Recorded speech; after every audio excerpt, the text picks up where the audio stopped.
رب لک الحمد کما ینبغی لجلال وجہک وعظیم سلطانک۔ سامعین و ناظرین، رمضان المبارک ٹرانسمیشن میں آج کی اس ویڈیو میں آپ کے سامنے بہت آسان عمل پیش کرنا چاہتا ہوں، جو عمل بہت آسان اور چھوٹا ہے لیکن اس کا اجر بہت زیادہ ہے۔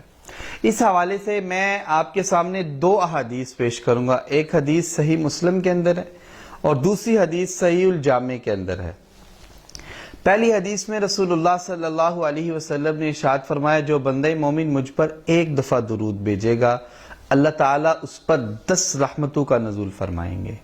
جو صحیح الجامع کے اندر حدیث ہے، آپ صلی اللہ علیہ وسلم نے اس میں ارشاد فرمایا، جو بندہ مومن مجھ پر ایک دفعہ درود بھیجے گا، اللہ تعالیٰ اس پر 10 رحمتوں کا نزول فرمائیں گے، اللہ تعالیٰ اس کے 10 گناہوں کو معاف فرمائیں گے، اللہ تعالیٰ اس کے 10 درجات کو بھی بلند فرمائیں گے۔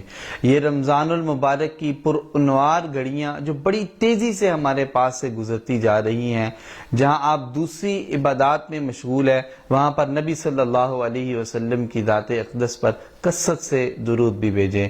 میری اس ویڈیو کو لائک اور شیئر ضرور کیجئے اور رمضان المبارک ٹرانسمیشن میں میرے ساتھ رہیے، ہر روز ایک نئے پیغام کے ساتھ۔